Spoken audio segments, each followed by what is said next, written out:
Welcome to Rethink, the podcast that empowers you to challenge your existing beliefs and embrace new, more productive ways of thinking. Here at Rethink, we believe that the key to self-fulfillment lies in shattering old thought patterns and adopting new mindsets that support personal growth and empowerment. With expert guests and thought leaders from a wide range of fields, we explore strategies and insights that can help you achieve success and fulfillment in all areas of your life. From relationships to career, business ownership, and health, you are the source of your own success. We're just here to help you tap into your true potential and create a brighter future. So join us on the journey of personal growth and empowerment, and let's rethink what's possible for our lives. Let's rewind to something that you have likely heard 1,000 times at a minimum, and that is to be grateful. Gratitude. It's printed on mugs and it's written on journals and hashtag, of course, probably on most popular social media platforms. Different though, what I want to do today is take a little bit deeper.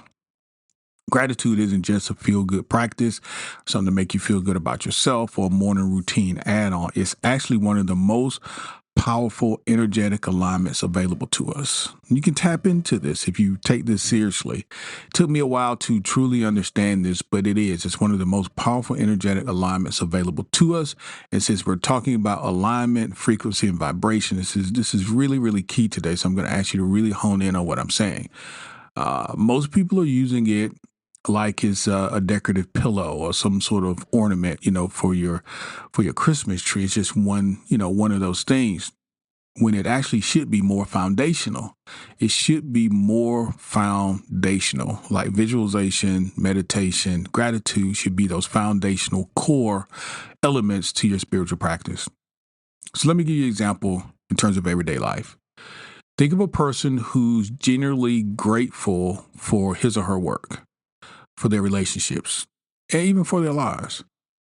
You feel that energy when they walk into the room and they're grounded, they're generous, they're open, they're transparent.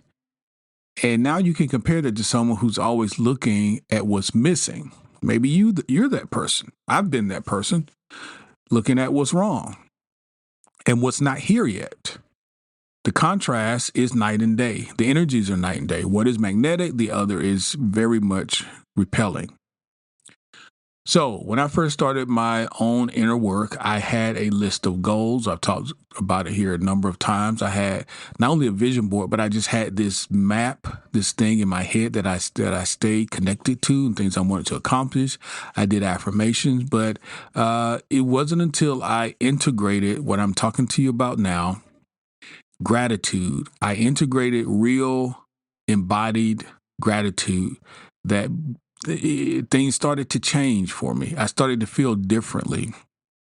I've heard it said and believe it's true that once you change the way you look at things, the things you look at will change.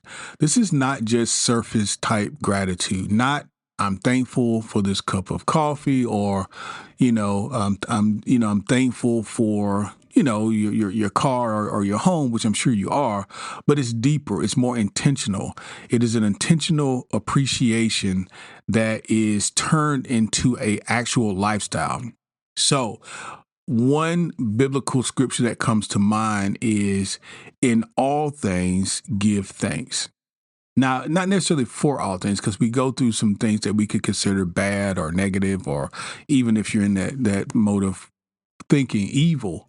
But the truth of the matter is everything's relative.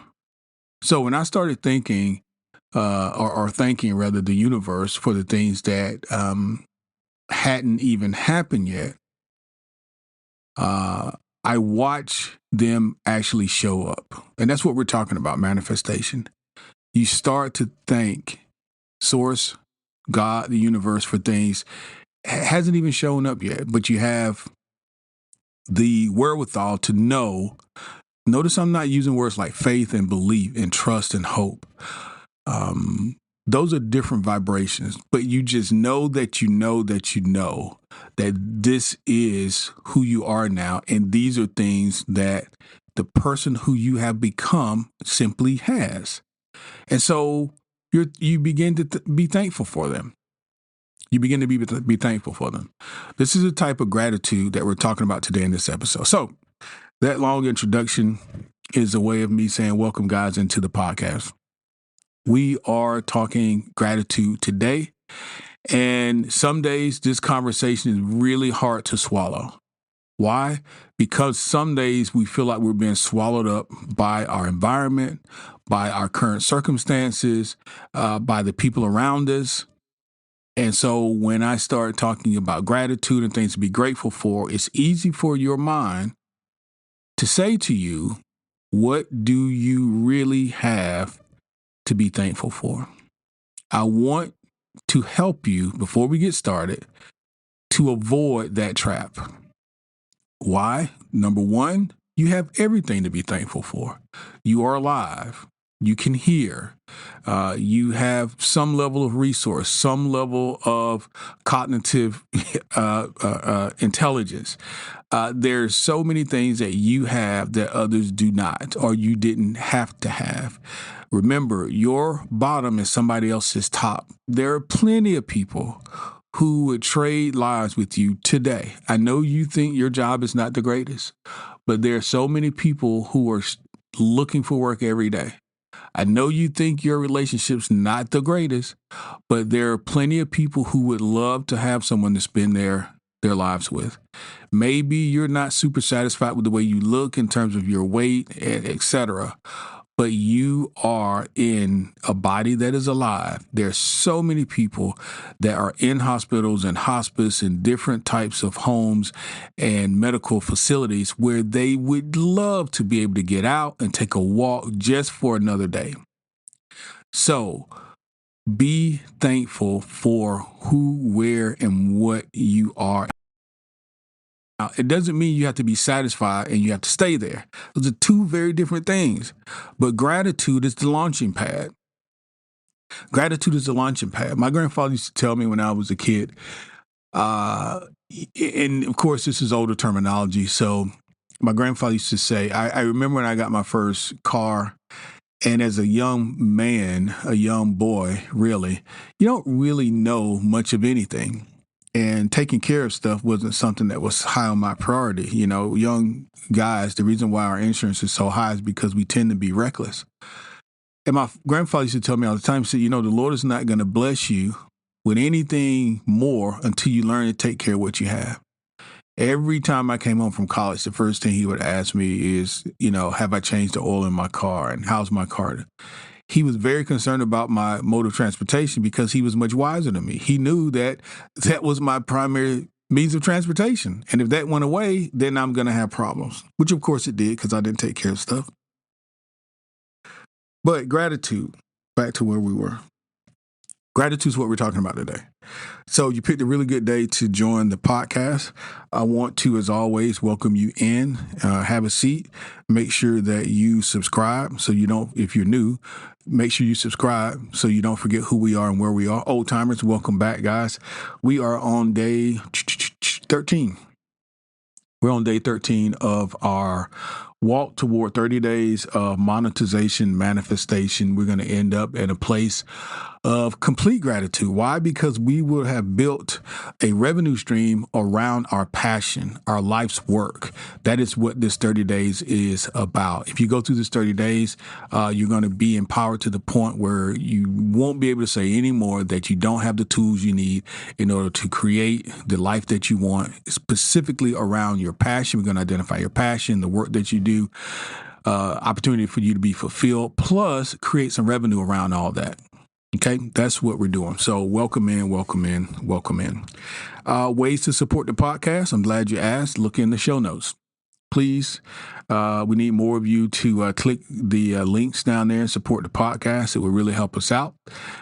Make sure that if you think this is someone that you know could help, this information could help someone that you know, send it to them. Family member, friend, loved one, an associate. Doesn't really matter. Don't bang them across the head with it. That's not what we're here for. If it's something that you think will be helpful to someone and it's good information, it's work for you, please Be kind. Help us to extend our footprint and share it with someone that you know. All right, guys, let's get rocking and rolling. What's the opportunity for today? Most people miss this, so listen very carefully. Gratitude isn't just an emotion. It's actually a signal. Now, we started talking about signals in the last podcast. And what I want you to begin to envision yourself as more of a lighthouse, more of a beacon. You are the signal, meaning the ships are looking for you, right? They're drawn to the lighthouse, the beacon, the thing that's pulling to it instead of going for it. You create the frequency, you create the vibration, and God knows I'm talking as much as to myself as I am to you as I'm going through this in my mind. We create the signal. We are the signal. So you wake up in the morning and your first thoughts are about lack or stress or anxiety or not enough or, what do you think's happening? What are you broadcasting into the world immediately? And you have to be cognizant of it the night before. You have to be cognizant of it now in order to avoid this because it's happened to me. It's even happened to me when I know better. Why? Because it is a habitual thing. It is habitual. It's a habit. It's something you've done over the years. You're not going to just break it one day, but you can drive out that nail by driving in a new nail. We want new energy. Why? Because like energy attracts like energy. And if you're thinking from scarcity and lack, you're only going to attract more of that. Abraham has said so many times, and I believe it's true, the primary thing for you as a manifestor, as a creator, is how do you feel? How do you feel? How do you feel? All day, every day, check in with yourself. How do you feel? How am I feeling? What am I projecting? If I'm a signal, what am I throwing out there? Okay? People treat gratitude like an afterthought, similar to what we discussed with imagination, and not so much a practice. And by doing so, it obviously delays manifestation. If you want financial breakthroughs, then, stop feeling broke. If you want love, then stop focusing on being alone. It's so easy to see what you don't have. That tends to be our default modus operandi, right? Even when I would accomplish things in my life, and I feel like I've accomplished a decent amount, I immediately go to the next thing. I would immediately go to the next thing. And it was my wife who told me years ago, she said, you don't take the time to appreciate what you've accomplished before you focus and you're heading on to the next task. Celebrate yourself, celebrate the situation, feel gratitude for where you are, what you've come through. And yes, you're going to go on to the next challenge. Okay, that's fine. But feel gratitude for the space in which you hold right now. If you want opportunity, then start the day in an opportunist mindset, not in dread. So when you learn to tune your energy toward appreciation, what you can do is open the door to more experiences that you can appreciate. Now, here's the tough part. Here's where you have to convince yourself that this is worth at least trying for 30 days. Why do I say it that way? Well, chances are that you have situations going on right now in your life that you're not super psyched about, let alone grateful for. Let's just be honest. You're in a job situation that you rather not be in. You're in a relationship situation that you'd rather not be in, or you can't seem to get a relationship. You're in a health situation that you can't figure out. Things are on the external, they seem to be problematic. And Kelly, that's going to make it really hard for me to establish a feeling of gratitude. I get it. Recently, I've not been in a mental place where I thought I would be given what I know and my life to this point, but at the end of the day, I believe that everybody's where they're supposed to be. There are no coincidences. And universe gives us opportunity to learn lessons perhaps over and over again. And it's up to us. But the other thing is, you can still give thanks because you have to identify the things that you do have, because you do have some really, really awesome things in your life. Now, while your health situation is not really where you want it to be, you've got some wonderful people around you. You've somehow been able to survive all this time. And perhaps you've got some wonderful medical advice, and you actually have health insurance or whatever the case may be to help you pay your bills. Okay. And there's life also, that part of it. Perhaps you don't necessarily have a car and it's really hot outside and I have to catch the bus. I really wish I had a car. I'd be so grateful if I had a car. Listen, you have resources enough to ride a bus. You have somewhere to go.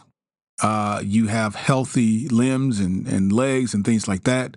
Let's find the things that we can be grateful for. Oh, yeah. And also, you have life. You have life for another day. So let's dig deep and find the things that we can be grateful for. Let's adapt a daily gratitude practice. How do we do that? I'm glad you asked. Here's step one. Step one, start your morning with appreciation. I don't care how you feel when you roll out the bed. Start it with appreciation. Before you start looking at your phone, name three things. It's really country. I just heard myself. Name three things that you're grateful for. You don't have to write these down. I'm saying in your mind, because that's where the battle is going on. That's where you can immediately stop the momentum of negative thoughts and imagery. In your mind, begin to be thankful for these things. Even if it's the name of your three kids, or your wife and your two kids, or your husband and your dog and your kid, whatever it is, three things before you put your feet on the ground. Step number two, shift from a generic to a specific. Okay, what does that mean? Instead of saying I'm grateful for life, for example, say I'm grateful for the quiet 10 minutes that I have to breathe before the day starts. Be specific. Be specific about what you're grateful for. I'm grateful for my wife who continually supports me and loves me on a regular basis. I am grateful for my children who continually support me and give me love on a regular basis. I am grateful for the home that I live in, that is warm when it's cold outside, that is cool when it's hot outside, and these sorts of things. I'm grateful for. This is what I'm grateful for. I'm grateful that I have really good friends that I can depend on in case I need anything. I'm grateful that I have the activity of my limbs and I'm able to see this beautiful, beautiful world. I am so grateful. This is the way we start our day. Step number three, feel it and don't fake it. Now it's going to be tough. You're going to have to motivate yourself into this, particularly if you're dealing with some things. Pick the things that actually spark emotional responses from you. Things that are very personal, your family, your kids, your partner, your wife, your husband. Some of us are very close with our pets. Your body needs to feel that sense of gratitude. Perhaps your parents are older and you're just so grateful that you still have them in your life. Why? One, because a lot of people don't. And two, they bring value. They bring value, and you value them in a different way now as you're older versus when you were younger. Step number four, use gratitude in the present and the future tense. You can say things like, I'm so grateful for what's coming. Speaking those things into existence. Speaking those things that are not as though they were. I'm grateful for what's already on the way. Pulling that thing to you. You don't have to go out and get it. You just attract it to you. That's step number four. And step number five is reflect each night. Reflect each night. End the day by asking yourself, what went right today? Where did I grow? Because you had a good day. What went right today? Ask yourself that question. It's so easy to say what went wrong or to reimagine the things that didn't go great for you that day. But at night, do like Neville Goddard said, revise it. What went really right for me today? Where did I grow? This gratitude practice can help you become the signal to the universe that says, listen, I'm ready, I'm aligned, I trust, I know, I'm ready to go. I'm ready to go. All right. Those are your daily practices. I want you to listen to those over again and write them down in your journal so that you can remind yourself to do them. The more that you practice gratitude, the more you can stay tuned in your life that way. Tune your life to the frequency of abundance. Tune your life to the frequency of that thing that you actually are looking for, the thing that you want. You deserve it and you will have it. Stop waiting to feel good. Stop waiting to feel good. Start feeling good. Start feeling good. Stop waiting to feel good. Start feeling good. You can do that. And when you feel good, you can create better, attract more, and you can stay centered in your power. Refuse to go to the other side of the coin. Refuse to do the other. I refuse to spend my whole day with a negative attitude. I refuse to spend my whole day not feeling good. Okay? Let's summarize 5 daily practices to integrate for gratitude. Number 1, we're going to start the day with those 3 specific things we said. 3 things before our feet hit the floor that we're thankful for. You can say them out loud if you want to, but definitely repeat them in your mind. Number 2, let's create a gratitude jar. Drop in a note daily. Write something down. I'm grateful for my car. I'm grateful for my job. I'm grateful for my home. I'm grateful for my health. Whatever it is, put it in the gratitude jar. Step number 3, send 1 thank you message or voice note per day. Send 1 thank you message. That can be to someone else or it can be to yourself. Send 1 each day or a voice note per day. Step number 4, write, I'm grateful for what's on the way. Write it 5 times. That's anticipation of what is to come. You're certain and you know that good things are on the way. And then lastly, let's reflect on 1 lesson that you're thankful for, even if it came through struggle. Struggles have meaning and purpose. Obstacles are there for a reason. Yes, to overcome, but 2, so that you can look back on and say, listen, that was a lesson for me to learn here. It's not just for you all the time. Your life really isn't for you. It's for those around you. It's for you to give that information away to help someone else who could be coming behind you. Okay? All right, guys. So that is day 13. It is gratitude. Gratitude as a magnetic practice. You can become magnetic. Remember, you want to become the signal. You're going to pull these things to you. You are the signal. You are the beacon. You are the lighthouse. Again, go back and listen to the podcast over and share, like, and subscribe. Make sure you share this with someone that you believe this could help. I know that it is helping you. So thank you, guys. Thank you for supporting the podcast. I'll see you again on tomorrow. That's all for today's episode of Rethink. We hope that you've enjoyed this exploration of new ideas and perspectives and found valuable insights and strategies that you can apply to your life. Remember, you are the source of your own success and fulfillment. And by embracing new ways of thinking, you can unlock your true potential and yes, create the life that you truly desire. Now, if you've enjoyed this episode, we encourage you to support the podcast by sharing it with your friends, your family members, your loved ones, and associates, and even your followers on social media. Also, leave us a review on your favorite podcast platform. Lastly, don't forget to check out our show notes for free downloads and empowering ebooks that can help you on your journey of personal growth and empowerment. Thanks, guys, for tuning in. We look forward to exploring more ideas and insights with you in the next episode of Rethink.